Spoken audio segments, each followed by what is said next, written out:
When I attended my sister's wedding, my seat was in the hallway. Mill smirked. Only close family gets a table. Worse, there was no place card for me. Sis giggled. Guess you don't count. I stood up, took my gift, and said, then I'm leaving. Sis went pale. Wait. My name's Alex, and I'm 28 years old. If you'd asked me a month ago, I would have told you that my family was, at worst, mildly dysfunctional. You know, the usual passive-aggressive comments at Thanksgiving, my mom playing favorites with my younger sister Emily, and my dad being blissfully unaware of literally everything. Annoying? Sure. Unbearable? Not really. But then Emily's wedding happened, and I realized something. My family doesn't just have favorites, they have a main character. And spoiler alert, it's not me. A little background here. Emily is 25, and to say she's been treated like royalty her entire life would be an understatement. I mean, this is the girl who threw a tantrum at 16 because my parents got me a used car, and she wanted a brand new one when she turned 16 too. And guess what? She got it. She's the golden child. The princess. The one who can do no wrong even when she's very, very wrong. Me? I was the older sibling who had to set a good example, which was basically code for do everything right but get none of the praise. If I got a B on a test, my mom would shake her head and say, Alex, you're capable of more. Meanwhile, if Emily passed with a C-, it was time to break out the balloons and cake. Anyway, I knew going into Emily's wedding that I wasn't going to be the star of the show. Obviously, it was her wedding, and I was happy to just be a supportive sibling, smile for the pictures, and get through the day without any unnecessary drama. But what I didn't expect, what I couldn't have expected was how far they would go to make sure I knew exactly where I stood in this family. The warning signs were there early on. First, I found out that I wasn't in the wedding party. Fine. Whatever. Not everyone includes their siblings as bridesmaids or groomsmen. Then I found out that Emily's childhood best friend, her co-worker, and her fiancé's cousin's girlfriend were in the wedding party. Alright, that stung a little, but, hey, maybe she just wanted to keep things fresh. Then came the seating chart. Now I didn't expect to be at the head table, obviously. That's for the couple in their wedding party. But I figured I'd at least be seated with our family. You know, the people I've shared DNA and holidays with my entire life. Nope. When I arrived at the venue and picked up my place card, I noticed something weird. My name wasn't with my parents, my aunts, or my cousins. No. My card wasn't even on the seating chart at all. I had to ask someone where I was supposed to sit. A wedding planner checked the list and then gave me the tightest, most awkward smile I've ever seen. Oh, Alex? You're right here. She pointed. I looked, and that's when I saw it. My seat was not in the grand ballroom where the chandeliers sparkled and the elegantly decorated tables filled the space. It was outside the ballroom, as in the hallway, near the coat rack. At first, I actually laughed. I thought there had to be some mistake. Like, oh, maybe they ran out of chairs and needed to move some things around. But no, that was my designated seat. A lonely little table near the entrance, just me and the faint smell of mothballs from people's winter coats.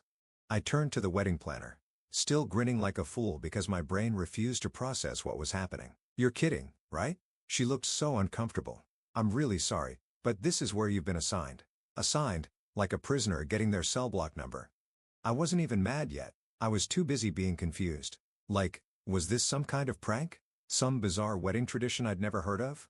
I needed answers, and I knew exactly who to ask. I found Emily near the bridal suite, basking in the glow of being the bride, surrounded by her friends and our mom, who was busy fawning over her dress. She saw me coming and gave me the fakest smile in the world. Oh, hey, you made it. I held up my place card. Yeah. Quick question, why is my seat not in the reception hall? She blinked, then giggled. Actually giggled. Oh, that. Yeah, we had to move a few things around last minute. Uh-huh, and I just so happened to be the one who got moved to the hallway? Emily shrugged like it was no big deal. I mean, yeah, we had to prioritize close family at the main tables. I blinked. I am close family. That's when my mom, who had been pretending not to listen, chimed in with a sugary sweet voice. Now, Alex, don't make a scene. It's Emily's special day. I'm not making a scene. I'm asking why I'm literally sitting with the Coates. And then, then Emily dropped the line that officially made this the worst wedding I've ever attended. Well, you kind of aren't really immediate family anymore. I stared at her, trying to decipher what that even meant. Excuse me. She shrugged again, adjusting her veil like this conversation was boring her. You moved out years ago. You don't come around that often. And, like, you're not married or anything. It's just different now. I don't even know how to describe the feeling that settled in my chest at that moment. It wasn't just anger. It was something heavier. Something colder. I wasn't immediate family anymore because I had the audacity to grow up and live my own life because I wasn't married. Before I could say anything, another voice cut in. And that's when I saw her, Emily's mother-in-law. I hadn't interacted with her much before that day, but the second she walked up, I knew exactly what kind of person she was. The type who loved drama, thrived on it, and lived to stir the pot. She glanced at me, smirking. "Oh, you're Alex? I was wondering who that seat belonged to." I forced a tight smile. "Yep, that's me, the sibling who apparently doesn't count." Emily's Emil chuckled and gave me a once-over, her expression full of mocking sympathy. "Well, you know how weddings are. Only the most important people get the best spots." That's when it clicked. This wasn't just Emily's doing. Her new mother-in-law was enjoying this. And suddenly, everything made sense. This wasn't some seating mistake. This wasn't bad planning. This was intentional. And the moment I realized that, something inside me shifted. I wasn't going to sit through this wedding quietly. And I definitely wasn't going to leave without making a statement. I took a slow, deep breath, my fingers tightening around the place card still in my hand. All right. If this is how they wanted to play it, fine. But they forgot one thing. I grew up with Emily. I knew her secrets. I knew all the little things she said behind people's backs. And most importantly, I knew that she hated her new mother-in-law. Oh, she'd smiled in her face, acted all sweet. But behind closed doors, it was another story. And right now, I had an audience. I turned to Emily's mother-in-law, plastering on my best fake sympathetic expression. "You know, it's funny. Just the other day, Emily was so worried about seating arrangements." Emily, who had been looking at her nails like she was bored, suddenly stiffened. Emil raised an eyebrow. "Oh," I nodded, keeping my voice casual. "Yeah, she was stressed. Kept saying she really didn't want certain people sitting too close to the head table." I let the words linger, then leaned in slightly, like I was letting ML in on a juicy little secret. Something about not wanting her wedding photos ruined by, what was it, Emily? I turned to her, tilting my head. "Oh, right, by someone's tacky dress sense." A hush fell over the little group. Emil's smirk disappeared in an instant. "Excuse me." Emily's face drained of color. "Hey, Alex, but I wasn't done." "Oh, and remember how you were so worried about speeches? You were really stressed about what certain people would say." I gave Emil a pointed look. "I believe your exact words were, if she gives a speech, I swear to God, I'll lose my mind. She's so embarrassing, she'll probably try to make the whole thing about herself." Emil's expression darkened. Emily made a strangled noise reaching for my arm. "Can I talk to you for a second?" I pulled away pretending to be confused. "Why? I thought we were having a family conversation." Since I'm not immediate family, I figured I'd at least try to get involved somehow. "And my alternate Emily," her eyes narrowing. "Is that true?" Emily let out a nervous laugh, shaking her head. "No, of course not. Alex is just and don't forget the bachelorette party." I gasped, smacking my forehead. Silly me. How could I not mention that? I turned back to Emil. "You know, the one where Emily spent half the night complaining about you? Said she was counting down the days until she didn't have to fake nice anymore? Said she was only tolerating you because she didn't want to start her marriage off with drama? That was it. That was the kill shot." Emil's mouth fell open. My mother, who had been standing awkwardly to the side, looked horrified. My dad, who had been completely clueless up until now, actually took a step back like he wanted to pretend he wasn't part of this. Emily's friends, the bridesmaids, started whispering amongst themselves, sending each other wide-eyed glances. Emily, meanwhile, looked like she was about to burst into flames. Her lips were moving, but no sound was coming out. And then, Emil turned on her. "You ungrateful little brat." I had to bite my tongue to keep from smiling because, this was about to get good. "You think you can just use me?" Emil's voice was sharp, angry. "After everything I've done for you, the money I put into this wedding, the favors I pulled." She gestured wildly toward the ballroom, her perfectly manicured nails flashing under the chandelier lights. "And this whole time, you've been running your mouth behind my back?" Emily stammered. "I didn't." Emil turned to my parents. "You knew about this? You raised her to be this kind of snake." My mother looked like she was going to faint. "Of course not. Emily would never. Oh, don't even try," I cut in, shaking my head. "You absolutely knew. You just didn't care." I let out a fake sigh. "I mean, you did raise her to think she's the most important person in the world. Kinda makes sense she'd start treating everyone else like garbage." Mom's face twisted with anger. "Alex, stop it."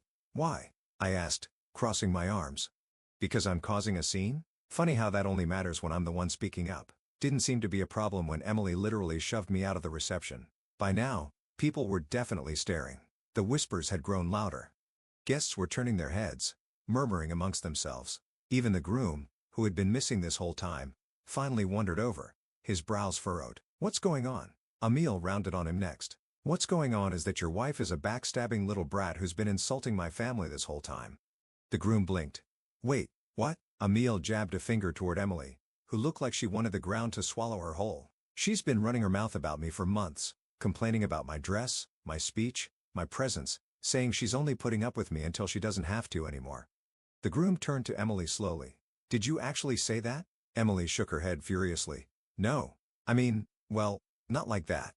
Emil scoffed. "Oh, not like that? Oh, please. And here I was thinking you actually cared about this family." And just like that, it was officially a war zone. Emil and Emily were snapping at each other. My mom was trying to calm everyone down, which wasn't working. My dad looked miserable, like he wanted to walk into the ocean. The groom was still just standing there, looking like someone had just hit him in the face with a frying pan.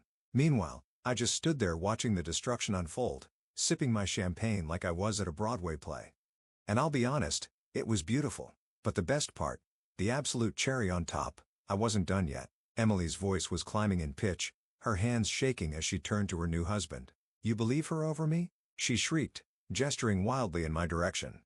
Her husband, to his credit, was still trying to process everything. His jaw was clenched, his expression shifting between disbelief and embarrassment as guests openly stared at them. "I don't even know what to say, Emily," he muttered, rubbing his forehead. "I mean, did you say that stuff?" Emily scoffed. "I know. It was taken out of context." I raised an eyebrow. "Out of context? Oh, right. That classic excuse." I put on my best mocking voice. "Oh, no. I was just venting." I made air quotes. "Oh, no. I didn't mean it that way." My voice flattened. "Give it up, Emily. You got caught. And let's be honest, if I didn't say anything, you still wouldn't have cared." Emil, whose fury was only growing, turned to my parents. "And you're just okay with this?" Mom's mouth opened and closed like a fish. She looked desperate to say something that would salvage the situation. "We don't condone." "Oh, cut it," I said, waving a hand. "You absolutely knew she felt this way, and you still let her pretend to be the perfect daughter-in-law." I clicked my tongue. "Guess it's all about keeping up appearances." Emily screamed. "You're ruining my wedding, Alex." I looked around dramatically. "Oh, I'm ruining it? Sorry. Didn't realize I was the one treating family members like dirt and trash, talking the mother of the groom."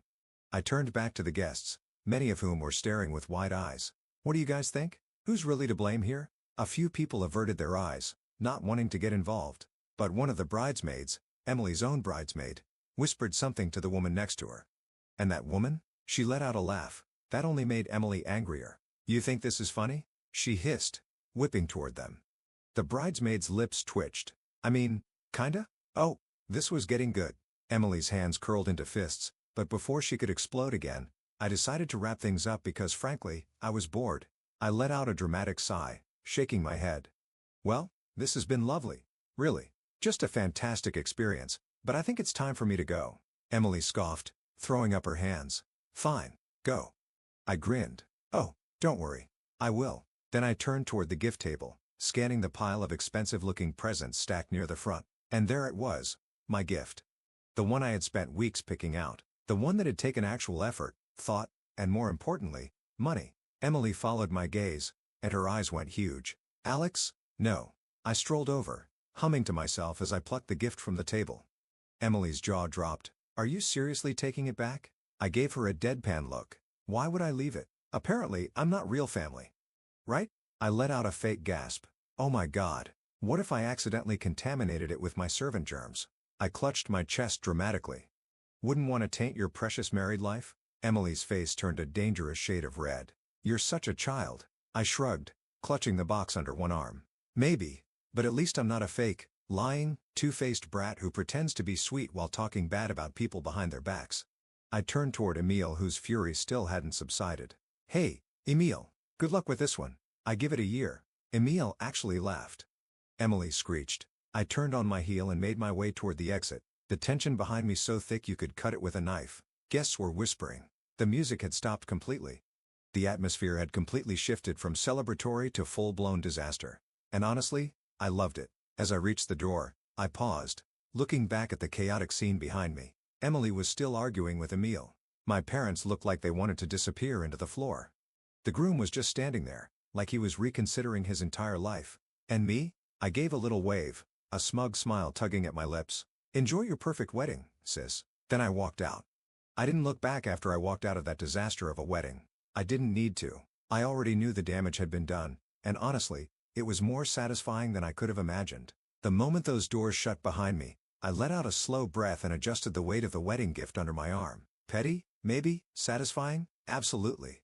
I drove home in silence, letting the night settle around me, my mind replaying every detail of what had just happened. My sister's shrieking, my mother's panicked expression, my father's silence, ML's absolute rage. It was all golden. But I knew the fallout was just beginning, and I was right. The next morning, my phone was flooded. Calls, texts, missed voicemails. It was like my entire family had suddenly remembered I existed.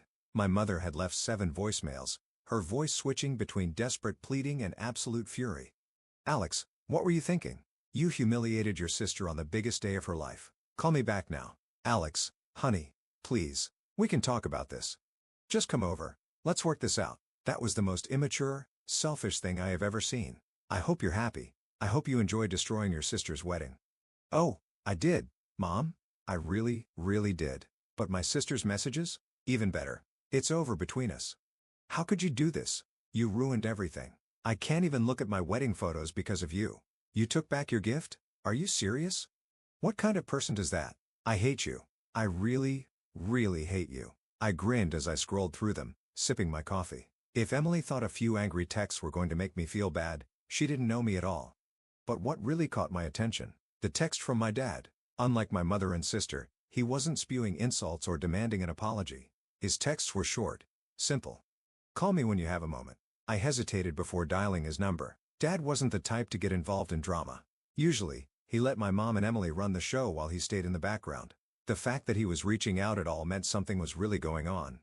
He picked up after the second ring. Alex, Dad. A long pause. Then he sighed. Why would you do this? I snorted. Wasn't my fault? They lit the fuse. He let out another sigh, and for a moment, I thought he was about to scold me. But instead, he chuckled. Low, almost tired. Yeah, they kinda did. That caught me off guard. Wait, you agree with me? I didn't say that, he replied. But his tone was different, quieter. But I saw what happened, and I saw how your mother and sister treated you. It wasn't right. I leaned back in my chair. So what? You're the only one not blaming me? Another pause. Not the only one. Turns out, the wedding didn't just go back to normal after I left. The damage I had done, it had been irreversible. Emile had completely lost it after I exposed Emily. She had publicly chewed her out in front of everyone, demanding to know if what I said was true. And Emily, being Emily, had panicked, tried to lie, tried to play innocent, but apparently, Emile had already suspected something was off about her. My little revelation? It had been the final straw. By the time the reception ended, Emile had all but disowned Emily. And the groom? Absolutely furious. Apparently, he had been under the impression that Emily and his mother had a great relationship. He had no idea that Emily had been trashing her behind her back. Finding out like that, in front of everyone? Yeah, not great for a brand new marriage. According to my dad, he and Emily had a huge fight that night. A huge one. As in, maybe we should rethink this whole marriage levels of huge. And my parents? Oh, they were caught in the middle of it. My mom had tried to do damage control, but Emile wasn't having it. She blamed my mother for raising a spoiled brat and had told her point blank that she didn't want Emily anywhere near her family anymore. Complete and total fallout. So what's the situation now? I asked, genuinely curious. Deadside again. Emily is. Well, she's not handling it well. I rolled my eyes. Shocker. She's blaming you for everything. She thinks if you hadn't said anything, none of this would have happened. I let out a laugh. Oh, of course, she does. God forbid she actually take responsibility for her own actions. Dad was quiet for a moment. Then he said, she wants you to apologize. I actually choked on my coffee. Apologize. She thinks it's the only way to fix things, he continued. She thinks if you just take the blame, maybe ML will forgive her, and things can go back to normal. I couldn't stop laughing. Yeah, that's not happening. I figured, Dad said. And then in a lower voice, I don't think you should, anyway. That actually made me pause. Wait, seriously. I told you, Alex. I saw what happened. And honestly, maybe it's about time someone called her out. That meant more to me than I wanted to admit. So what now? I asked. Dad sighed again. Your mom is still trying to patch things up with M.I.L., but I don't think it's going to work. M. L is furious. The groom? He's barely speaking to Emily, and as for Emily, he hesitated. Well, she's a mess. Good. I didn't say it out loud, but I wouldn't lie to myself about how I felt. My sister had spent years making me feel like an afterthought, treating me like I wasn't good enough, like I didn't belong. And now? Now she was facing the consequences of her own actions. It was about time. Anyway, Dad continued, I just thought you should know what's going on. Your mother will probably try to call you again. She can try, I said, shrugging. I'm not answering. Dad let out a short laugh. Can't say I blame you. And that was that. It's been a few weeks since the wedding, and honestly, I haven't spoken to my sister since. She still refuses to take responsibility, still blames me for everything, and still expects me to fix it all. But I won't. I don't regret what I did. If anything, I'm proud of it. As for the marriage, well, let's just say that I wouldn't be surprised if it doesn't last. So what do you guys think? Was I too petty? Should I have just played along? Or did my sister get exactly what she deserved? Let me know. I could use a good laugh.